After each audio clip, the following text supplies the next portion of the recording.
Je pense que... Bon, ça commence à filmer, mais je sais pas du tout quoi te Là, dire. on pourra recouper, on pourra faire. filmer. Ah, on peut couper, on peut refaire. Alors, Alors, l'arrivée, comment ça s'est passé?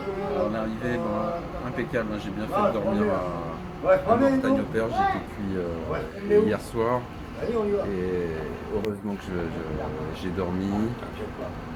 J'ai dormi 2 heures, j'avais demandé 4 heures, je me suis réveillé à 0h45, le temps de me repréparer, me recrémer, de faire des étirements, de voir si j'avais tout.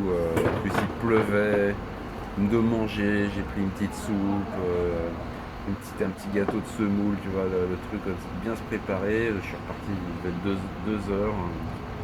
Bon, il pleuvait un peu, il faut y aller là, je veux dire, il reste 140, ça va être dur. Et bon, ça s'est super bien passé. Ouais, bonne bien moyenne roulé. sur la fin. Voilà, et puis à Dreux, jusqu'à Dreux, bon, c'était un peu dur, mais on sentait que j'allais y arriver. De toute manière, je vois pas ce qui pouvait m'arriver. Mais après Dreux, une demi-heure après Dreux, grosse pluie, vraiment, des paquets de pluie, et là, ça m'a réveillé. La pluie, je sais pas, ça m'a rappelé le boulot.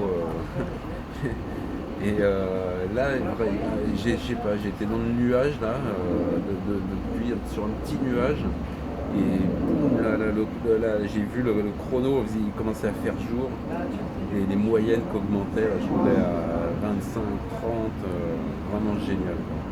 Et bon, c'était dur parce que je voyais plein de gens qui galéraient, qui essayaient de sortir leur kawaii, leur sac, le machin, ils étaient déjà trempés, enfin, c'était n'importe quoi.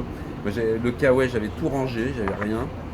J'avais juste mon petit t-shirt Gentilly. De toute façon, je savais qu'il allait être trempé, et quand j'allais arriver, j'allais avoir les affaires au sec. Donc, elles étaient dans le sac à dos. Donc, j'étais trempé, et j'ai tracé comme ça.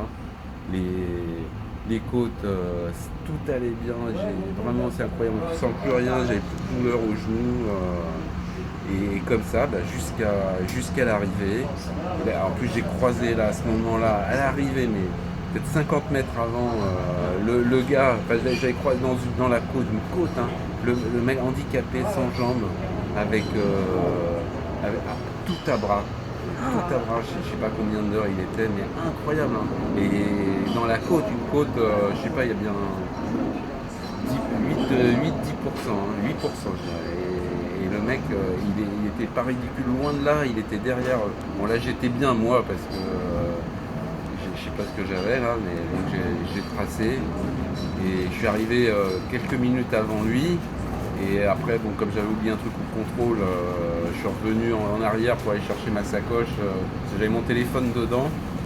Et donc lui, il est arrivé et il a été applaudi. Je croyais que c'était moi, mais bon, c'était vraiment génial l'arrivée. Ouais, c'était émotion. Ah ouais. Et vraiment, très coupé.